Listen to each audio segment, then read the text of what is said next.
Welcome to the Gottesdienst crowd, where we foster confessional integrity, liturgical preservation, and preaching that doesn't stink. We believe that the historic liturgy of the divine service is more than mere cobwebs of antiquity, but it is a true treasure of the Church to be dusted off and brought down from her attic to be enjoyed. So let's get dusting. Welcome back to the Gottesdienst crowd. This is Jason Braaten. Today for our episode, in the past we've talked about wokism or the Great Awakening with Pastor Ramirez. We've discussed CRT, critical race theory, with Pastor Larry Bean. We've looked at the liberalizing and tendencies of not only the church at large or the culture at large, but even of the Missouri Synod, the feminization of the church. Well, today we have a special guest. His name is John Harris. He is the author of two books, Social Justice Goes to Church and Christianity and Social Justice. He is the host of the podcast, Conversations That Matter. And he's going to talk to us today about the woke infiltration of American churches and Christianity, some lessons and some advice. So welcome to the Gottesdienst crowd, John. Thank you, Jason. It's good to talk with you. I know it's been, a week and a half, and we got to see each other, and now we're talking about, I guess, what I presented at that particular event. So, it's a pleasure. It's an honor, and just appreciate the work you're doing. Well, thank you. And I appreciate your work. Enjoyed your Christianity and Social Justice book. And I'll put links to all these things in the show notes for you. But so maybe describe what you've seen occur with regard to this woke infiltration. Now, how do we, in hindsight, see that it happened before we start getting into some lessons and some advice moving forward? Well, historians and journalists are two different things, and I've functioned more, I suppose, as a journalist in the present, looking at things as they happen.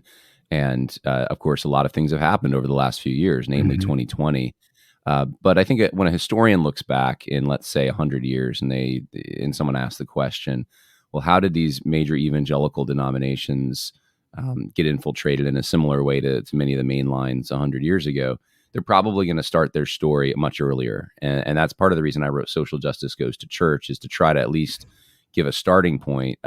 Late 60s, early 70s, you have some evangelicals, or people at least operating in those circles, start to imbibe some of these new left ideas, which is what they are. It's not, wokeness is not necessarily a new thing. In fact, the term itself, I know it can be helpful when people are on the same page and we know what that means, but it's not the most exact term. Right. Probably social justice or the new left, some critical theory, you could even use that term. I mean, these all encapsulate what we're looking at. And the new left ideas of Herbert Marcuse and other Frankfurt scholars in the 1960s made their way into evangelical circles via people like Jim Wallace and Ron Sider and Wes Granberg Michelson and Sharon Gallagher and others. And it made its way not just into reform circles, which it's common today, at least. I don't know in Lutheranism, but I know in broader evangelicalism to blame the Calvinists for this infiltration. But it's not really them, actually. I mean, this stuff made its way into Anabaptist circles. You had Art Gish and others in those circles. It made its way into just about everything. Of course, the 70s is when the Lutheran Missouri Synod has their battle for the Bible. And there's all kinds of challenges. Now, some of these challenges are a little different than the challenges today, but a lot of them are very similar. And if you go back and you read the Chicago Declaration of 1973, which a lot of major evangelicals signed, including Carl F.H. Henry, it sounds like it could have been written in 2020. It is just the same egalitarian impulse, destroy the institutions that are preventing equality. This is our Christian duty to do this. Racism is such a problem. All of that. And of course, they didn't use the word white privilege or woke or Black Lives Matter, but they're expressing the same exact concepts. I don't see a difference, at least. So that made its way into some evangelical quarters, but then it got overshadowed by this populist religious right movement. And I think that was a reaction to Carter's failed presidency, to the legalization of abortion, to just loosening sexual standards. And of course, for the next 20 years, that's all we hear about is the evangelical right. But this was always a populist movement. In the academy, you had these more social justice leaning individuals, academics, making inroads and teaching the professional class of evangelicals. And I think in, well, if you think about the religious right, it was very media driven, television preachers.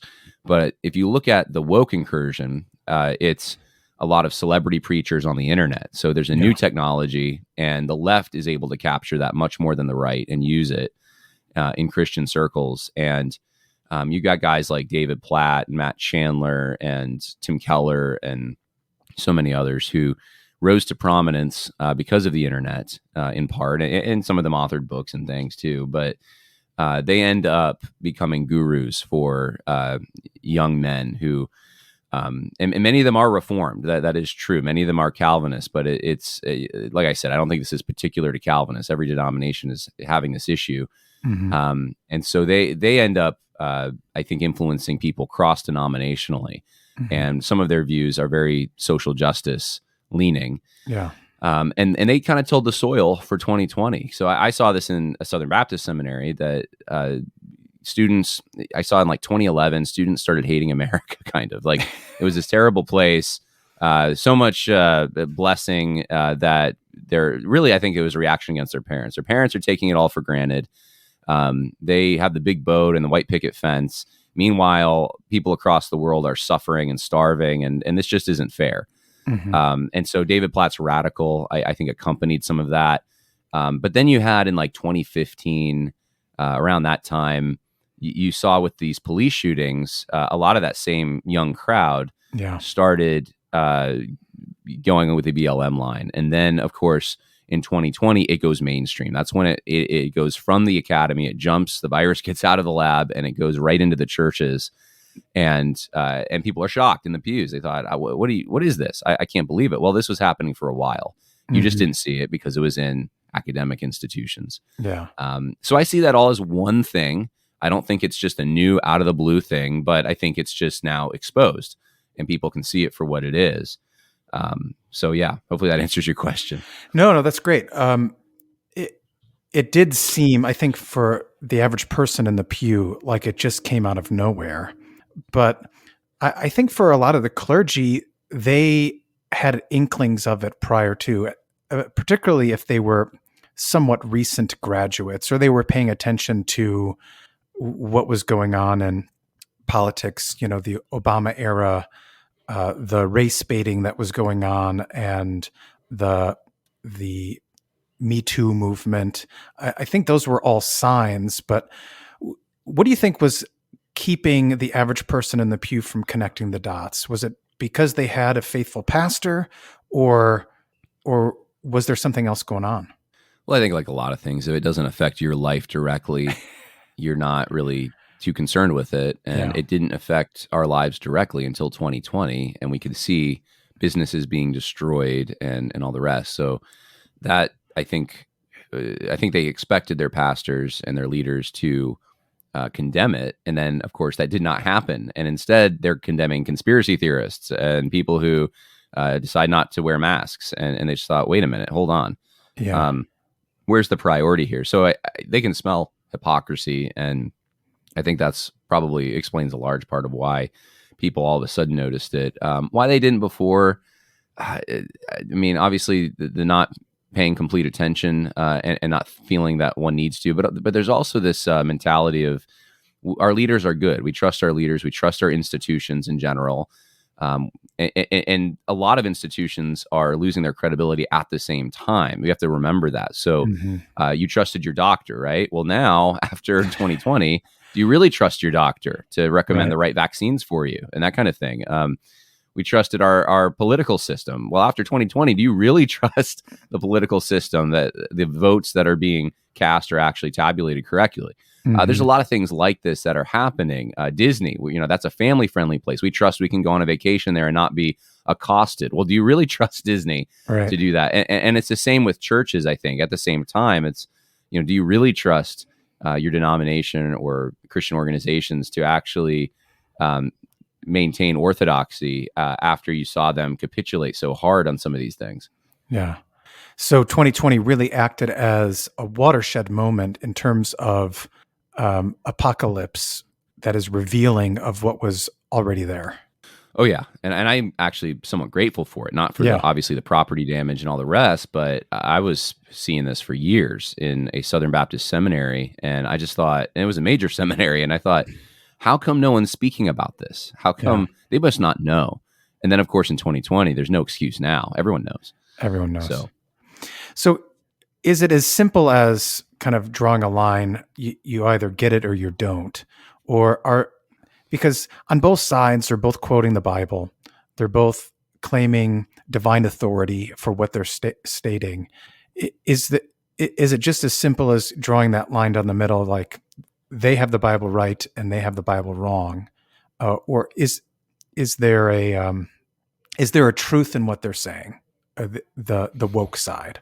Yeah, so it's interesting. I was reading this book by Roger Scruton called How to Be a Conservative. And of course, Roger Scruton is not, I think he's Catholic, if I'm not mistaken, Roman Catholic, but he, but he's talking more about political conservatism and this Burkean tradition. And his chapters are interesting because he says things like the truth in environmentalism, the truth in socialism, the truth in capitalism.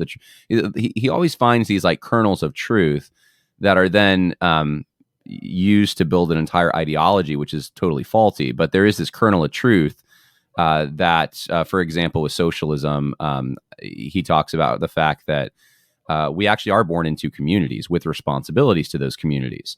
That's true. Like that's not something the socialists came up with. Right. And if you're contrasting that with atomistic individualism of some kind, then of course the individualists have it wrong on that point. But and I'm not talking about individual rights. Obviously, I'm talking about like individual autonomy. But it's not. But he disagrees with socialism. Socialism is now this entire ideology that's formed based on that. It's almost like a religion that's been has its own holy books and creeds and perspectives you're not allowed to challenge, and sense of heaven and salvation. And so this whole like infrastructure builds up around this central truth and tries to use that central truth to then promote redistributive schemes and that kind of thing. And so I see something similar here, where I think initially for a lot of Christians who are well-meaning, it might sound good. It might sound like, we should be fair. We should, justice is a Christian virtue. We should treat people the way they ought to be treated. If there was an injustice done, we should recompense that. What's to disagree with there? And so there's this kernel of truth, I think, that of course, if someone is stolen from, they need to be recompensed for that. But then it turns into the metric used to determine whether someone's stolen from is broken. And it's determined based upon things like your where you rank on an intersectionality scale. Right. And so that's actually injustice. You're putting the blinders on in order to or I should say, Lady Justice is actually taking the blinders off, rather, to determine who is right and who is wrong in a situation. So it's not actually justice, but on the front end, it can look like justice because it kind of resembles certain aspects of it. Yeah. So yeah, I mean, I think that's where laymen who in the pews were attracted to it. Yeah. Okay. So 2020 reveals it all, and the push for some of this, as you've noted, is coming from the academies or from the elite. So who are the major players, maybe not specifically, but just in terms of vocational office? Who are the major players who are either advancing this or trying to push back against it? Yeah, I'm not as familiar with the Missouri Synod, so Sure. I can't really speak to that as well. I know you have your social justice advocates And of course, there's a range here because, and this is why the word woke sometimes isn't the most helpful in broader conversations. I mean, we can talk about it, we know what we mean, but Yeah. When someone says you're woke, what does that mean? If you're not pro transgender, some people don't think you're woke at all. Right. So being pro BLM is not woke. It's being pro trans, and if the word has just changed.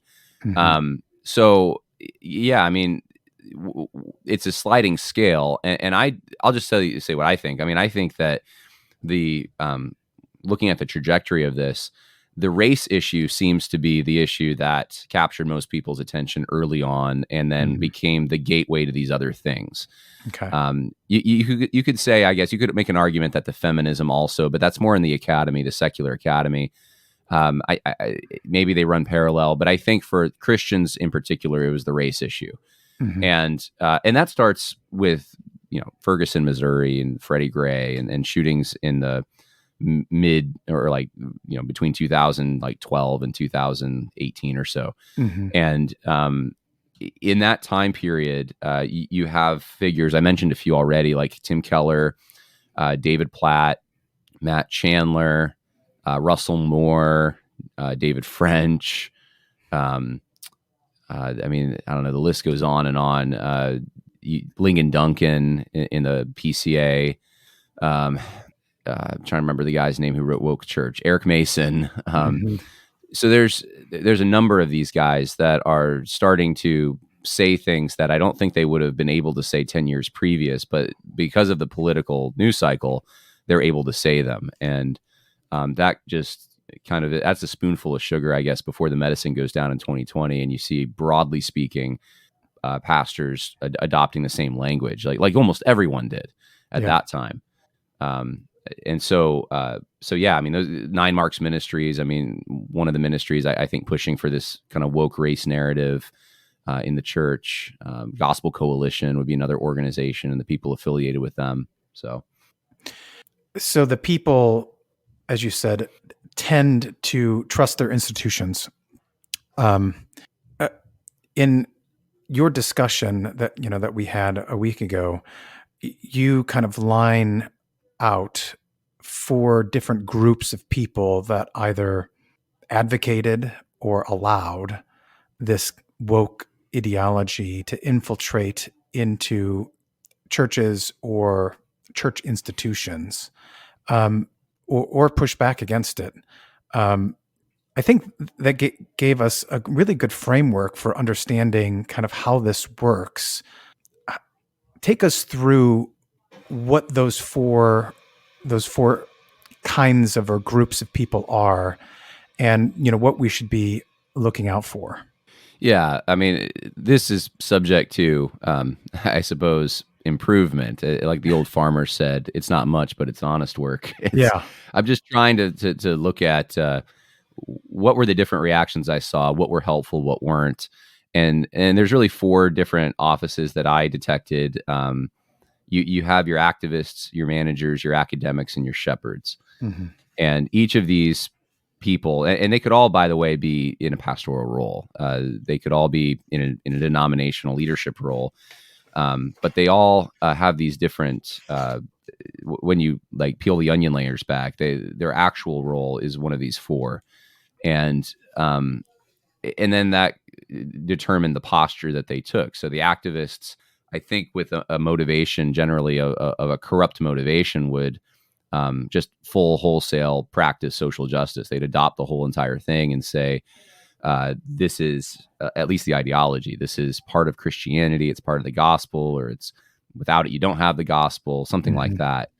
And so they are syncretists of the highest order. And I think that should just be condemned as a false gospel. That's just, that's like Galatian heresy stuff. They're saying that you need to do these works in order to be saved, in a sense, in so many steps. The second category of not so helpful reactions would be the managers, who I think, they may maintain a certain level of orthodoxy, but they think that they can compromise with this and they can participate.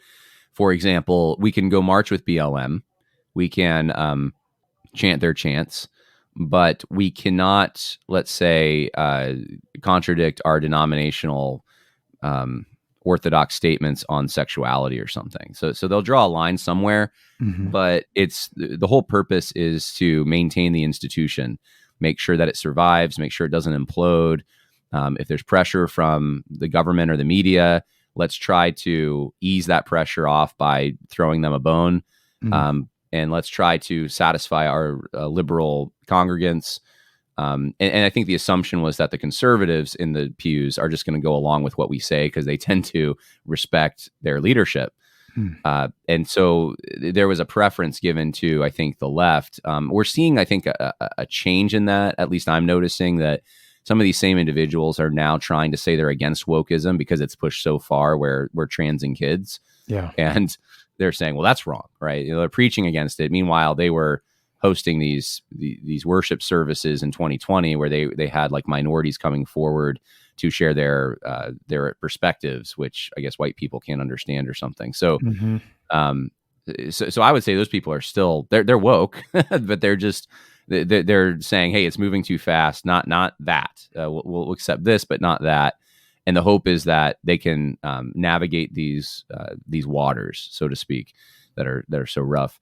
And then the third not so helpful category are the academics who seem to, and of course this could be a subset of the managers. They look at everything in a more of an abstract way, and so they permit social justice to an extent, and really I think it's due to cowardice more than anything else. They won't identify the people who are actually promoting it. They won't go after the bad guys, so to speak. They instead, when they critique aspects of it, they do it in the abstract, and they'll. So some of this can range. Some of these people will permit it under protest, but you wouldn't know about their protest because it's a silent protest, or it's too esoteric for the people to really understand what they're talking about. Or they might permit, like the managers, certain aspects of it that they think don't interfere with orthodoxy somehow. But they're not helpful at all because they just don't actually call a spade a spade. Unlike Jesus or Paul, they're not actually letting you know who they're talking about or what exactly they're talking about. They're using this language that laymen can't really access. And I think laymen tend to think, oh, our pastor has it under control. He's smart. He knows what's going on. I've had many laymen tell me, not my pastor. My pastor is good. My pastor spoke against social justice. And I'll ask them, okay, so in your circles, and this is mostly in like Southern Baptist circles, but PCA too, I guess. I'll ask like, okay, so what about the people in your own denominations that are publishing books promoting these perspectives? Hey, I saw your pastor was with them last week at a conference, right? Headlining the stage. What does he say about them? What do you mean? They're fine. They're not, and so it gives this false sense of security that the pastor has said what he needs to say, but yet the social justice influence is still there. And then, of course, the fourth category is the helpful and the one I advocate, which is, I think, the more biblical model of being a shepherd. And shepherds aren't afraid to shoot the wolves, protect the sheep, sacrifice themselves. The institution doesn't really matter as much as God's institution, the church. And so they are willing to call a spade a spade. They prevent social justice from taking root. They have courage. This is what I advocate. And unfortunately, I don't have many examples of that in national or international upper echelons. It seems to be it's more working class pastors, at least in my experience, in individual churches across the country who have taken these hard stands. And that says something. Something's wrong with our elites. And so I don't know exactly what the solution is for all this, but we do have a problem. Yeah. Now, do you think, some of the things that go on in terms of discussions within the Missouri Synod is that those particular offices are corrupting themselves, right? So you can find a great guy who can kind of ascend into those upper offices, whether it's in academics or even leadership positions within the Synod, and that almost invariably you will hear conservative confessional Lutherans say, well, we just pray that the office doesn't corrupt the man. And is there something to that? Is there a shift in thinking that they lose their grounding on what matters, and they, as you said, think only then about the health of the institution itself. Well, I mean, we see this in politics, right? Mhm. It's the same thing. You elect a conservative individual to a political office, and you think they're going to do what they said in their campaign. They're going to represent their constituents the way they said they would represent them, and they get there, and of course, things change. And Yeah. I mean, you could come up with probably a long list of people who 10 years ago you thought were super conservative, and now you don't have much faith in them. And I think it's the same thing. There's this there's a lot of pitfalls, I suppose, with power. Once you get into these positions and you think that you're something special, you can do things that other people can't do because you're qualified to do them. That pride, I think, can go to your head. You can you can start thinking of yourself, and this is more likely what I see. I suppose you start changing your identity a little bit. You start, instead of identifying with the sheep in your pasture who you're supposed to be serving, instead you start identifying with the other shepherds, and thinking that you're part of the same guild. You need to protect the shepherds. You need to protect this social class that you're part of. There's a lot of money also tied to all this, but there's a social status here, and so as long as you see yourself as part of that group and using language that only that group uses, and going to the events that group goes to, and knowing the people and seeking the privileges that are associated with that group, then you become very defensive. And if someone in your guild steps out of line, let's say, you're very reluctant to go after them, because you know that if you do so, you can make an enemy of everyone else. So it's like the trade guilds of ancient medieval times in a way. Like you're sticking up for each other, and you forget about your responsibility. Your responsibility is to the sheep. It's not to these other shepherds, if you would. So I think that's probably a similar dynamic to what's happening in DC. You just become part of this class. You change your whole identity, the way that you live, your lifestyle. It takes a really strong person of integrity to resist that. And there are people who do. There was, I'm trying to remember the guy's name now. And King, I think it was Senator King in Iowa. Oh yeah. Stephen King. Yeah. Stephen King. Right. And I met him before. And anyway, he got kind of misrepresented by the New York Times, and then all these conservatives piled on. It was disgusting what happened to him. Yeah. But anyway, he's one of these guys that because I asked him once about that. I said, "How come you're different? You just seem different. You're so like down to earth. You don't Normal. talk to me as an old. You're normal. Exactly. Yeah, that's yeah. We can spot it by using that simple word, I suppose. Yeah. I don't feel like like I would be out of, I don't know, like we'd be a fish out of water if we both like walked into a Five Guys and got burgers. Like, Right. I don't think you need filet mignon. Like, you're just a normal guy." And he goes, "Well, I spent more time here than I did in Washington. I would come back." And this drove, I guess, some people crazy, but he said, I didn't go to the parties. I never went to the parties. And I guess that's a thing when you get to Washington, there's these cocktail parties. And he said, I knew that wasn't really right. That's not what I was here for. So every moment that he could spend away from Washington, he did. And that means he identifies more with his constituents and represents the issues that they care about. And I thought that was really wise and interesting perspective. Yeah. No, that is good. Because you do get the sense from other Missouri Synod pastors, again, conservative confessionals, that you see a good guy kind of rise up, and then it's like they've lost their moorings and their bearings all at once. And I really like your description of how it becomes a protection of the guild instead of a protection of the sheep, and that's primary. Going back to your other unhelpful ones, or the adversarial positions, so to speak, I don't know if we really need to go into depth on the activists. I think almost everyone can spot that and say what it is. I think the difficult ones to discuss and then to decide what to do about are the managers and the academics, because it seems as though they walk a very fine line, and it's deceptive, like an angel of light. Is anyone willing to say that about these people, though? Is there anyone willing to say, all right, fine, the activists, but is anyone willing to say of those who come under the guise or the appearance of godliness, but actually are promoting something different, that they are part of the problem, they are the enemy? Yeah, in my experience, not many people are, especially if they work in the denomination or organization. Laymen can spot it sometimes, but I use the example for academics is one of the hardest because they actually do say things that are true. They just don't actually identify where the threat is coming from, and then they will try to counterbalance what they say against the left with very specific denunciations of the right. And I'll just say, let me give a few examples, and then I'll talk to the Missouri Synod. Even though I'm not an expert on that, but I have seen some of this. So Carl Trueman, Kevin DeYoung, and John Payne are the three that I used in my paper because Carl Trueman would publicly say things against critical race theory, yet he defended his college, Grove City College, when parents and students exposed it for promoting, guess what, critical race theory teachings.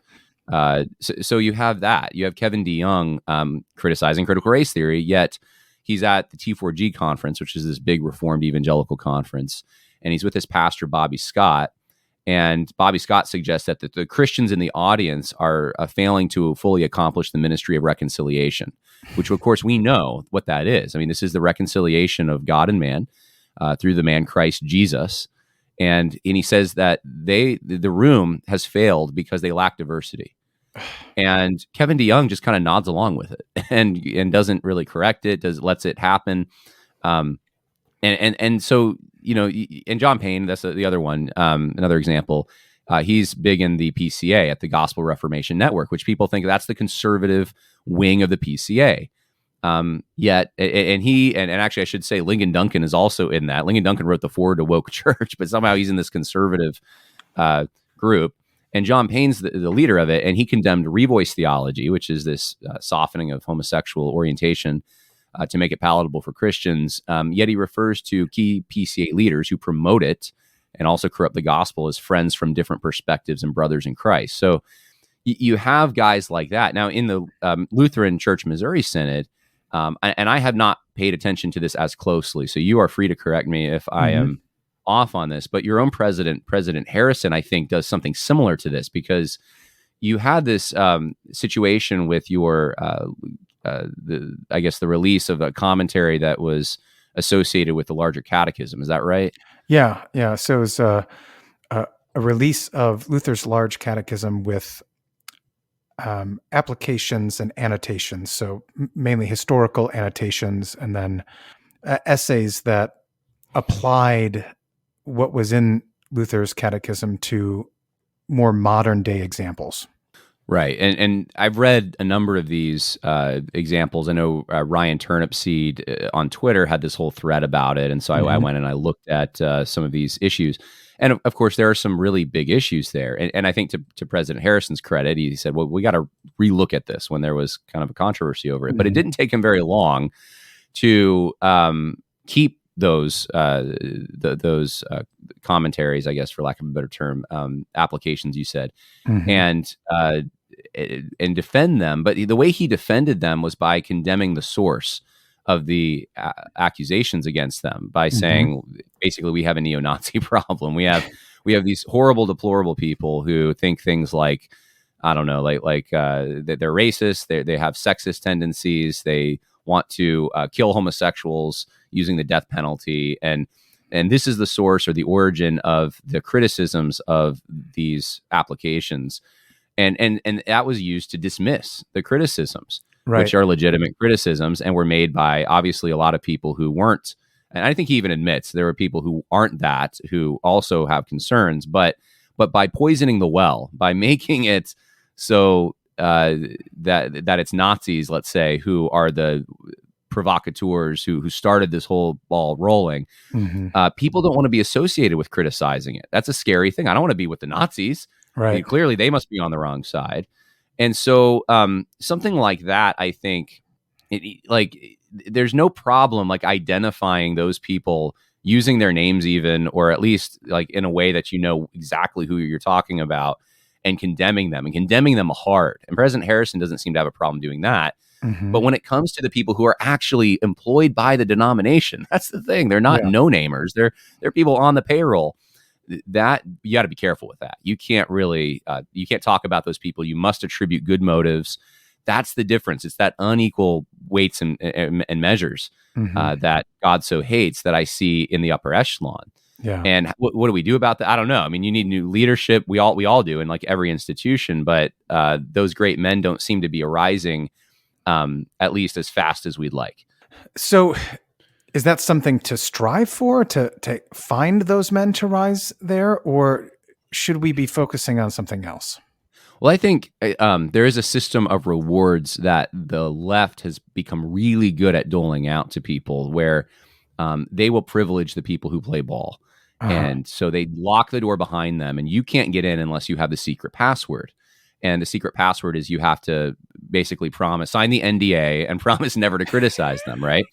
That's basically the secret password. So if you are unwilling to sell your soul at a lower level, it's very hard to get into those upper levels. And I should say that there is, I can see some benefit to this. I mean, think about it if it was conservatives who believe the truth of God's word and orthodox theology, so forth. And they're saying, we're not going to let anyone in who doesn't believe what we believe. We would say that's a good thing, right? Yeah. But for some reason, people in that category tend to be reluctant more to enforce that kind of a boundary. They want to be known as nice and like they're not too rigid, or I guess in the case of President Harrison's criticism, Nazi-esque or something. So they're much more lenient, and they leave the door unlocked, and people can just walk in. And I don't know at what point, like the Missouri Synod, this happened. I think the Southern Baptists had this happen probably in the late 90s, early 2000s somewhere, where they started letting people in who should not have been let in. And then those people, they're after power, and they rise to these prominent positions, and then they lock the doors. And so that's the problem we have. They dole out the rewards, and that incentivizes more of people like them rising through the ranks who ingratiate themselves to the center. I think what conservatives can do, and then we need to think really creatively about this, is we need to start doling out our own rewards for loyalty and loyalty, obviously, to Christ, fidelity to Scripture, that kind of thing. Yeah. We need to figure out ways to platform people so that when they take risks, risking their careers, whatever they end up risking, they know that there's going to be a community that will receive them. There's going to be a parade for them. Even, I remember when Ted Cruz, this was years and years ago, of course, when he took this courageous stand against Obamacare, and he lost, and he goes back to Texas, and everyone cheers for him. They throw a big party for him. And I thought, we need more of that. Like, that's what needs to happen is you take a courageous stand, and let's say you got kicked out of your job or you didn't make the cut. You're not going to rise the ranks anymore. But look, there's a group of people that really appreciate you. And I think that can make, not that we have to make orthodoxy attractive. Orthodoxy is attractive in and of itself, but we can at least, I guess, help incentivize or counterbalance the incentivization that's going on the other side to form our own networks in which there's a hierarchy of sorts, even within denominations. That you can have natural hierarchies. I talk about this in the paper, this natural aristocracy idea that Jefferson had, where it's not about position. It's about, there's like a social order. And the people who are trustworthy and loyal, they will rise in that social order and be known as people with integrity because they've been tested. So, I mean, I think forming networks within, let's say, we'll use the Missouri Synod as an example of conservatives who are getting together for their own, closed meeting events or maybe even public events where they have speakers and there's books and there's, all the things that the other side has. That's going to start to build your leadership class, and you'll have an alternative leadership class that can either take power when the time comes, or if things need to split, then you at least have the brain trust to be able to do it. Yeah, the foundations are laid to be able to land somewhere. Right. Yeah. So besides the academics, that you're talking about, like Carl Truman and so forth. You mentioned the managers who tend to be the kind of the pastors trying to play both sides. Did I get that right? Yeah, they want to make sure that everyone in their congregation's happy, whether they're politically on the left or right. They just want to make sure the institution survives and has as much money coming in, really, I mean, I'll be blunt, as possible. Yeah. So they're looking to save their own position. So they're thinking about themselves, not about what is true and faithful and beneficial to the sheep. Yeah, they're looking at things and thinking, how can I keep my job? How can this institution survive? What about the people that fund this institution? How can I keep them happy? They're not thinking about, at least as much about the people in the pews who are being ravaged by false doctrine. That's not, and it's not that they don't think about it ever. It's just that it doesn't score high on the priority list. Mm-hmm. It seems to me that what you described in terms of having our own system of rewards, that is conservative, confessional, Lutherans or other Christian denominations, having our own system of rewards would actually help along those people who tend to try to walk this fine line of just managing everything. Do you think that would work as well for that kind of group of people? Yeah, I think so. I mean, look at Jesus and his disciples and the Pharisees for a moment, because you have a similar dynamic. The Pharisees had a strong in-group preference for themselves, even against the Sadducees, and of course they were as many point out, the more religious conservatives, I suppose. So a lot of their theology was actually not bad, but they of course neglected the weightier matters of the law. They didn't know Moses, because if they did, they would have known who Jesus was. They rejected the Messiah. And in so doing this, Jesus critiques them and says, you swallow camels, but strain at gnats. So they have a sense of proportion that's off. And they seem concerned with maintaining their own social hierarchy, that they are the ones who are in leadership, and Jesus is a threat because of that. That's their main problem with Jesus. It seems that he is a threat to their power, their dominion. I think if he would have said the same things, but then also included the Pharisees and complimented the Pharisees, and they probably wouldn't have had a big problem, at least as much. But because he challenged their authority directly, he had to go. And that's a similar thing, I think. Here you have managers who they have these institutions that people are members of, and they don't want those institutions challenged. They don't want their authority challenged. They don't want people thinking that they're incompetent to fulfill their role or something. So they will attack whatever they think is against them. But Jesus has 12 disciples that he is personally training, and he has, of course, as we find out after his resurrection, he had more than that. He had hundreds of people following him. So that, small case D disciples, I suppose, who are also looking to Jesus as an authority. And of course, that's why the Pharisees didn't like him. So there is this, I guess, for lack of a better term, a system of rewards there, because, Jesus gives them this new leadership model that if they need to serve others, and if they serve others, they'll be the greatest in the kingdom of heaven. And that whole, though, being greatest in the kingdom of heaven, that is an incentive. That is something to strive for. That's not like something to just neglect. So these apostles, these 12 apostles have rank, even though it's not given through like maybe a specific position other than apostle. They're even within the inner network. You have the 3 apostles who are closer to Jesus. You have, of course, Judas is taking care of the finances, so they have different roles they play. It's an institution in a way. And of course, the church is the institution that's birthed from this. But I think you see Jesus doing this, and it's something similar that needs to happen, I think, today, even within these denominations. If you're not going to leave or form your own thing, at least within the denomination, start a special group of people that have that loyalty to one another over orthodoxy, and will promote the right things, will have each other's back. There's rewards for joining that club.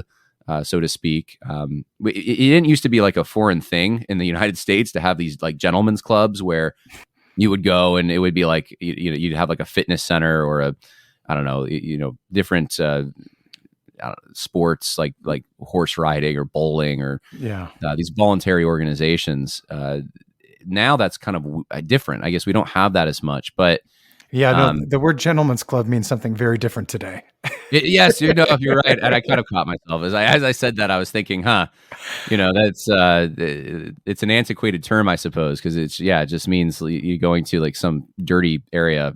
But but I'm talking about it. Yeah, obviously in the legitimate sense, like you join a croquet club or something, and it's just, men who get together naturally are going to share intimate things with other men. They're going to trust each other. They're going to learn loyalty, and those bonds are going to form. And that's what you need. You need those bonds to form, and they can't form if you don't spend time together. Yeah. Don't go to the gentleman's club in your community, though. Don't do that. If there is one. Yeah. So what is really needed now are shepherds who have the courage to prevent. I have a member who says, what you permit, you promote. And we need guys with courage to step forward in all of Christendom, to step forward and take those risks. What are the risks? I mean, what have we seen when people do actually step forward? Yeah. Well, I mean, you have an example in your own denomination with Professor Scholes and his stand, and he's more or less made an example of he can't teach.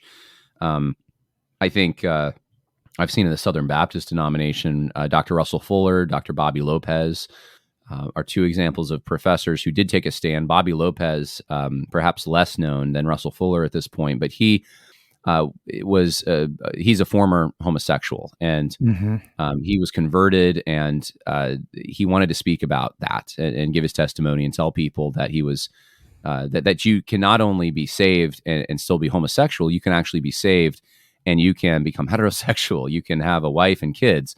And of course, this was out of step with what the Ethics and Religious Liberty Commission was saying about that same issue. They were saying that they were pushing the same-sex attraction isn't sin line. And so, homosexuals can come to Jesus and you don't have to become heterosexual. Usually they say things like, it's about holiness, not heterosexuality. And so Bobby Lopez challenged that. And he was pulled in. He actually recorded some of these meetings, which I encourage people to do. I mean, in a time past, that would have been rude. But at this point, with people getting fired over these things, the sheep need to know what they're funding. And so he recorded some conversations with, I think it was a provost, basically saying that, look, the ERLC, the Ethics and Religious Liberty Commission, doesn't like you. And if you share your testimony again, and you mention this, you need to get, first of all, prior written approval. But if you do it without that written approval, there's going to be consequences. And of course, he said, I'm not getting written approval to share my testimony. And he was fired. And of course, after the case, they didn't know they were being recorded. But after the fact, they're saying they try to attribute it to some other thing. It's not really him sharing his testimony about God saving him from homosexuality. It's something else. But of course, that certainly factored into why, and I think it was the reason. You have Russell Fuller, who took a stand against things directly happening on campus. At Southern Seminary. So you had some higher criticism and some wokeness, and he took a public stand against it. First, he went through the proper channels. He talked to everyone that was in leadership. He didn't get anywhere. He took stands at faculty meetings, and then he was fired because he wouldn't toe the line. And so then he went public and he let the sheep know, this is the institution you're funding. Your money, if you give to the Southern Baptist Convention, is going to fund this institution, and this is what they're promoting there. And so, generally the people with courage, they're not, actually, Fuller's an interesting case of this. They're not well connected, at least not as well connected as they think they are, because Fuller thought, well, I've had private conversations with a number of people at my institution, and they all seem to agree with me. And in fact, he was fired with like 3 other professors, and all of them had taken conservative stands at the university. And yet at least two of them. One of them kind of stood by him, but the other two, they signed NDAs. They wouldn't talk about it. Of course, they link these NDAs to your pay, to your final pay, and to benefits like you can send your children their tuition free, that kind of thing. So if you break the NDA, you're losing out on a lot. And so Fuller wouldn't sign the NDA. This other guy, Scott Warwick, who was a professor there, would not sign the NDA. And they found out that all those people that they thought were going to stand with them and the faculty who were principled, they were nowhere to be found. And so they did not have that network, which is what I'm describing, which is what I think needs to happen. There needs to be a networks of people who really support each other. So if let's say that Russell Fuller in this, or Professor Scholes will say, either way, they have a network there at the institution of like-minded professors, staff members, administrators. And if you make an enemy of Scholes, you make an enemy of all of us, right? Yeah. Well, that's something that the administration has to now calculate. Do we want to make an enemy now of, a third of our faculty or something? That's where the strength, I think, comes in numbers. And the only way, like I said, it can form is by taking some initiative and really like having people over to your house, having just really forming tight bonds with your coworkers in these places. And then a natural hierarchy is going to arise from that. There's going to be leaders. It's not the person with the label. It's the person who leads, who's the leader. So. No, you make a great point, because I remember that was a great frustration during the Schultz lynching, so to speak, which was, I kept looking, where are the other confessional conservative Lutheran professors at that institution stepping forward and making it known? And I just remember being very frustrated that, I was talking, we had, Peter Scare, who is a professor at our seminary in Fort Wayne. He was talking in support of, there were other pastors in the area in Wisconsin who were supportive, but it didn't even seem like even the theology faculty at the time was really stepping forward.